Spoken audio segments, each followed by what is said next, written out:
2017. 6 ans auparavant. Son sifflotement ne la quitterait jamais. Cet air familier, évident, dont Kate, comme tout le monde, ignorait le nom exact. Une mélodie si douce. Kate a mis du temps à accepter qui elle est. Au début, elle était une proie. Elle agissait comme une proie, comme toutes les autres. N'était-elle pas du sexe faible ?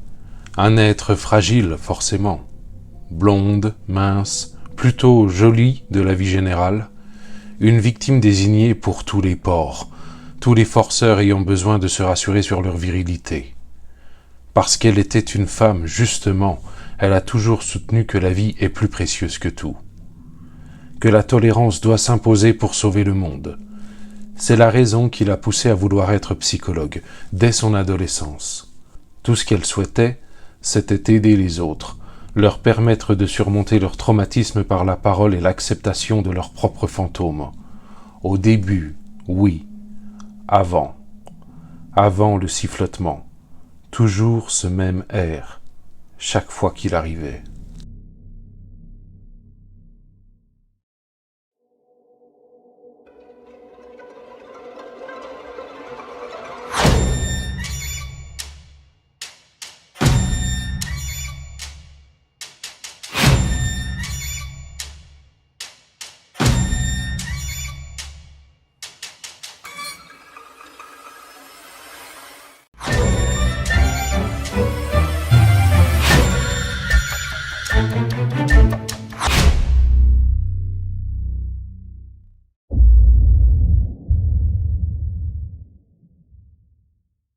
Bonjour, bienvenue par ici, merci à toi de passer dans le coin.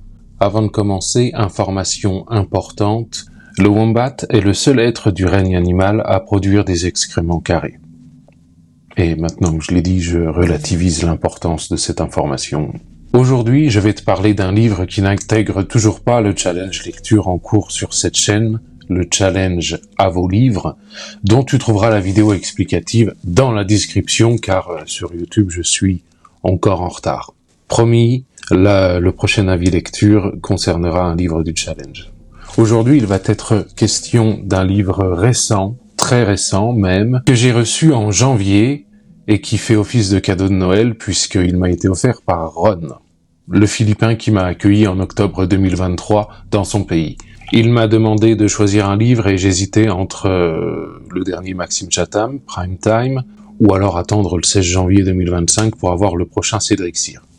Bon, bah voilà, j'ai choisi Survivante, au pluriel, est donc paru le 16 janvier 2025 en France et au Canada, et marque l'entrée de son auteur chez son nouvel éditeur, c'est-à-dire Michel Lafon. Évidemment, je l'ai acheté et Ron m'a remboursé parce que avant qu'un livre de Cédric Cyr ne paraisse aux Philippines, bon... Ce livre se compose de 458 pages et d'un bandeau d'informations exposant la vie très élogieuse de Olivier Norek, d'une intensité rare. Cédric Cyr au sommet du thriller français, vous n'êtes pas prêt.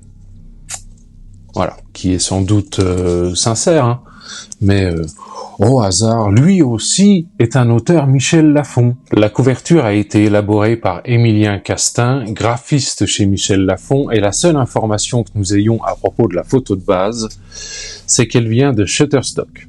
Voilà, j'ai cherché le nom du photographe à l'origine de ce cliché, mais après avoir parcouru les 79 premières pages de résultats sur un total de 1477, j'ai lâché l'affaire. Cédric Cyr est un auteur toulousain né en 1974 à Saint-Gaudens.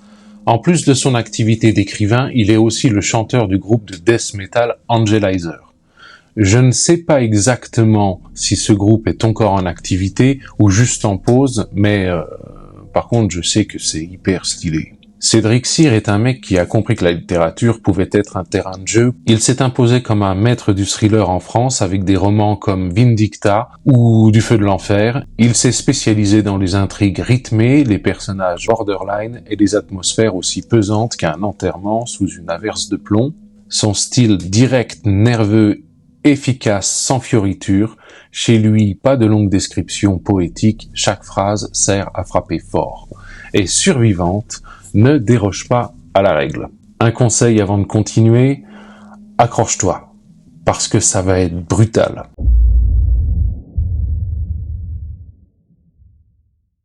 Nous faisons la connaissance de 4 femmes, Farah, Kate, Tonya et Cheryl. À première vue, ces femmes n'ont pas grand-chose en commun, et pourtant elles partagent toutes la même blessure. Elles ont été les victimes de psychopathes, et toutes ont connu la violence des hommes.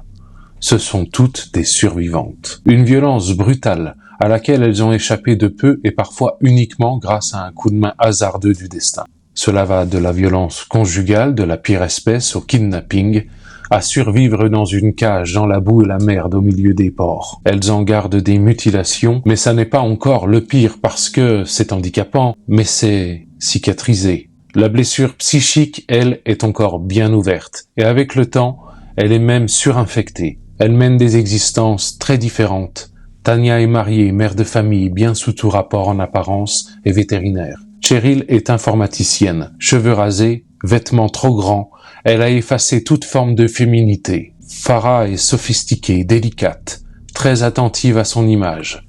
Elle est agente immobilière spécialisée dans les biens de haut standing. Kate est psychologue.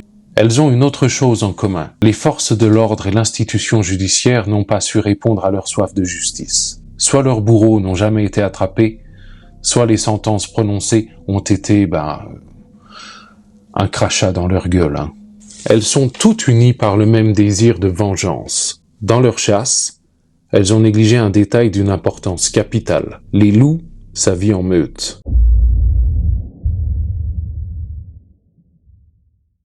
Avant de parler de l'histoire en elle-même et de ce que j'en ai pensé, je vais commencer par te parler du livre, de l'objet livre. Je trouve que la couverture est cool. Elle est dans cette matière assez particulière, ultra douce, et qui accroche un peu quand tu passes le doigt dessus, avec un rendu très mat qui donne un peu de cachet, mais rien de mieux pour laisser des traces de doigts. Là où j'ai eu quelques déconvenues, c'est en ce qui concerne le pelliculage sélectif, qui donne l'effet brillant uniquement sur le nom de l'auteur et le titre, présent sur la première de couverture, également la 4e, et sur la tranche. Il est décalé, et ça gâche l'effet. Pour compléter, il semble qu'il y ait eu un problème de collage. La colle qui tient la reliure a débordé sur la couverture, en début et en fin de bloc. Résultat, ça a craqué. Problème de conception ou de qualité des matériaux.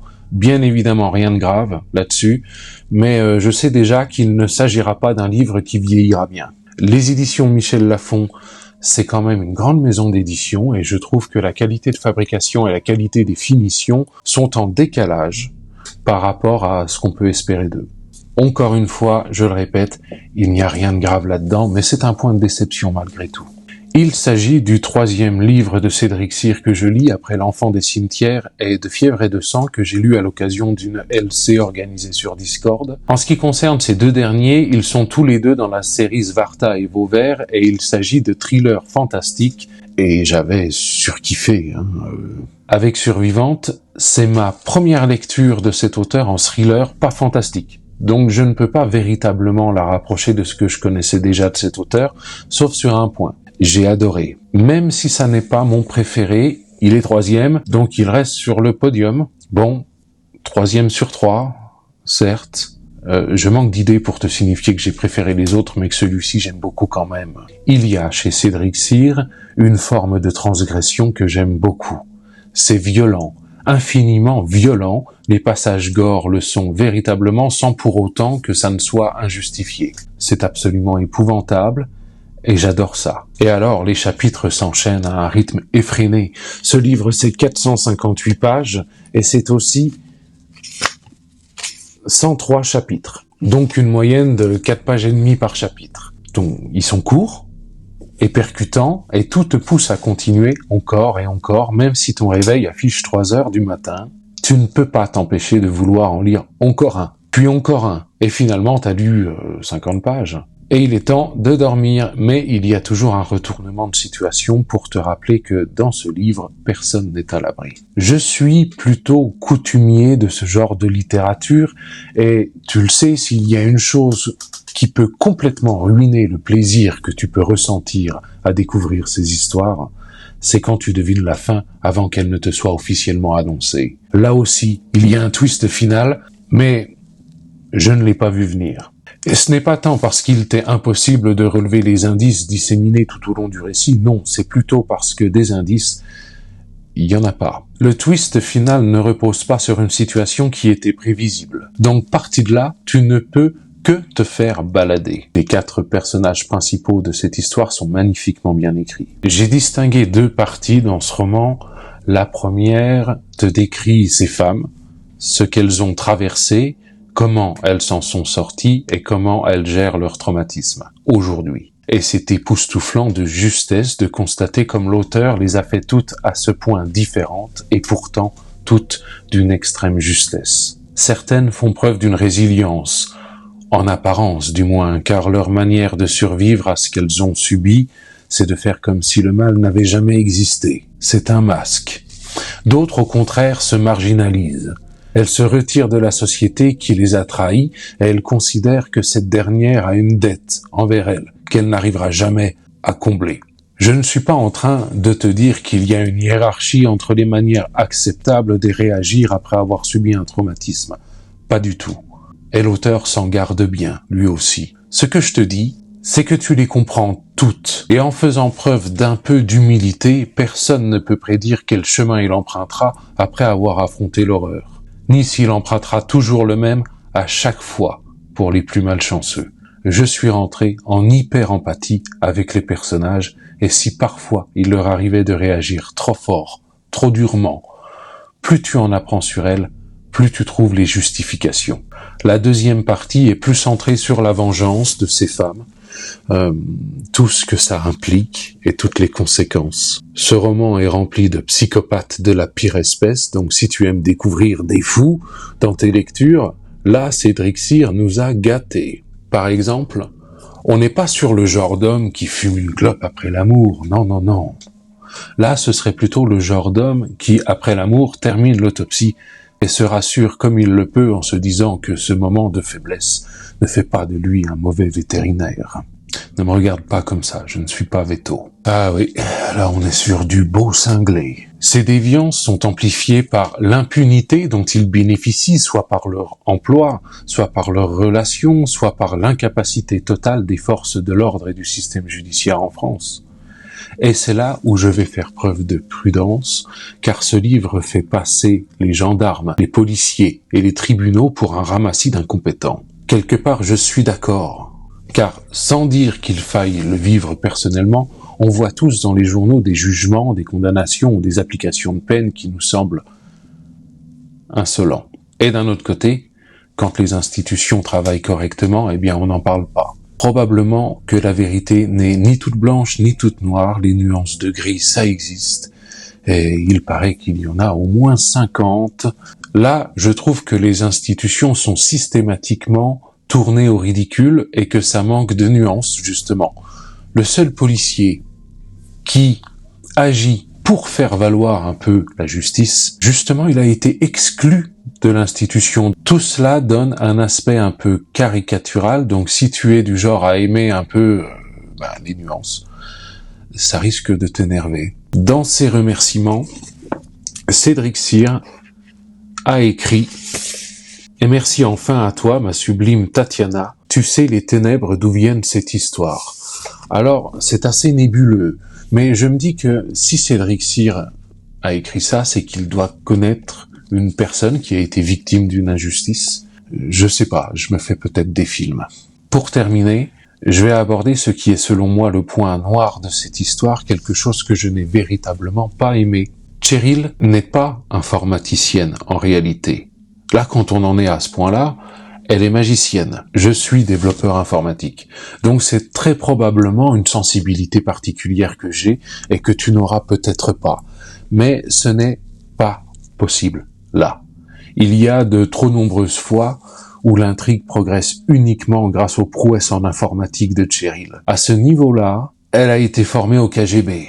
Il y a l'utilisation de mots magiques comme par exemple intelligence artificielle. Dans ce roman, c'est une boîte noire qui fait tout ce que tu veux. Alors, Non.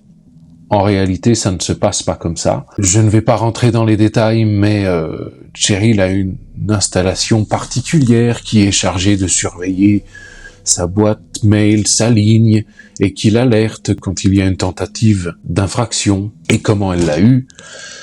Elle a bossé chez Orange. Quand tu connais le processus de déploiement dans ce genre d'entreprise, je ne dis pas que c'est impossible, mais franchement c'est improbable. Et c'est en réalité l'accumulation de ces détails hautement improbables qui m'a fait parfois lever les yeux au ciel. Je pense que l'auteur s'en est rendu compte et dans un souci de rester crédible, il a fait intervenir un outil bien pratique qui s'appelle le Flipper Zero.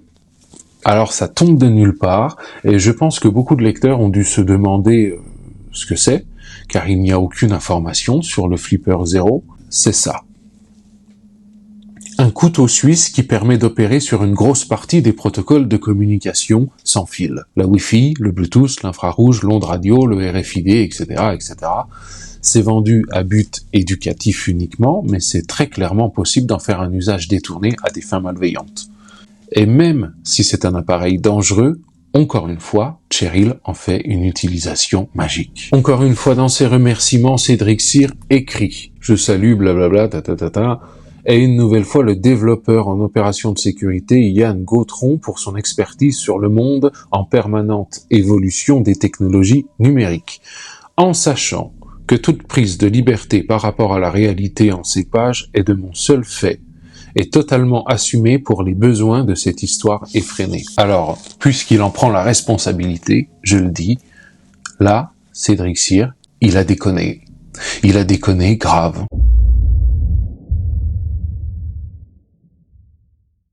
Est-ce que je te conseille Survivante de Cédric Cyr? Alors, laisse-moi consulter l'oracle.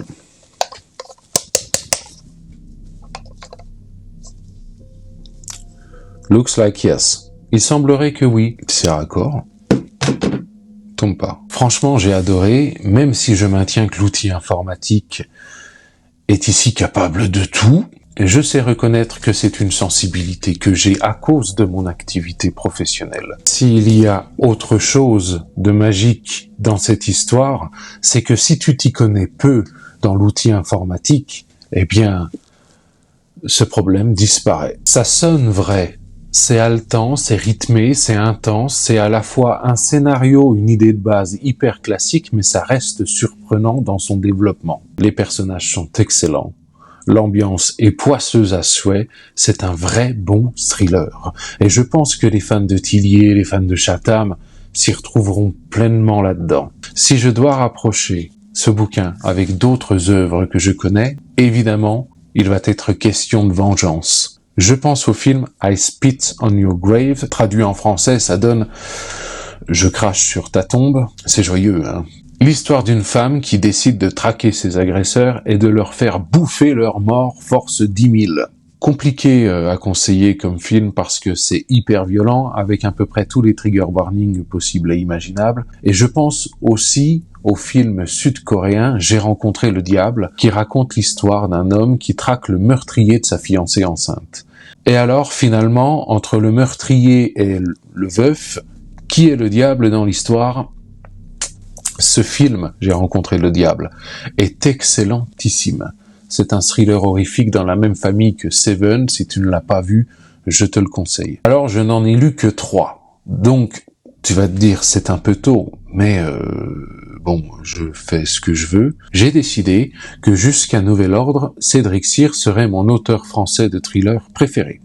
Devant Norek, devant Tillier, devant Chatham, qui ne manque pas de talent, mais même si Chatham, pour moi, c'est vraiment en dents de scie, mais il y a chez Cédric Cyr une forme de transgression qui me comble. C'est le 3e roman que je lis de lui, et encore une fois, jusque-là, quand j'en commence un, je n'arrive pas à le lâcher, et lorsque je le pose enfin, j'y pense encore.